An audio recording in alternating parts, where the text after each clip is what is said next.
Are you living in pain? మీరు కూడా బాధలో నొప్పిలో బ్రతుకుతున్నారా? Do you have a cross? మీరు ఒక సిలువను మోస్తున్నారా? I heard the voice of the Lord. ప్రభు స్వరాన్ని నేను The విన్నాను. message is like this. ఆయన చెప్పినటువంటి సందేశం వర్తమానం ఇది. Somebody is telling you that they are Christian.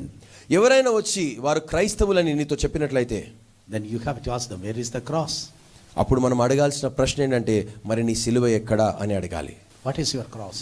మీ సిలువ ఎక్కడా? ఏంటి మీ సిలువ? Are you paining in your cross? మీ సిలువలో మోస్తూ మీరు బాధపడుతున్నారా? Are you struggling in your cross? మీ సిలువను మోయటలో మీరు ఇబ్బంది పడుతున్నారా?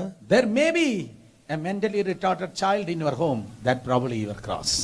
మీ ఇంట్లో మతి స్థిమితము కోల్పోయినటువంటి ఒక బిడ్డ మీ ఇంట్లో మీకు సంతానంగా పుట్టాడేమో. బహుశా ఆ సంతానమే మీ సిలువ కావచ్చు. That sickness is your cross. ఆ అనారోగ్యం ఏదైతే ఉందో అదే మీ యొక్క సిలువ. That accusation is your cross. ఆ నింద ఏదైతే మీ మీద పడిందో అదే మీ సిలువ. That disaster in your life, that is your cross. మీ జీవితంలో ఏ నష్టమైతే కలిగిందో చూడండి, అదే మీ సిలువ. That unhealed wound in your life, that is your cross. మీ జీవితంలో ఆ తీవ్రమైనటువంటి గాయము కలిగిందో చూడండి, అదే మీ సిలువ.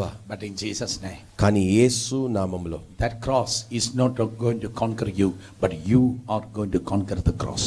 ఆ సిలువ మిమ్మల్ని జయించదు, కానీ మీరు ఆ సిలువను జయించబోతున్నారు. You are going to conquer that cross.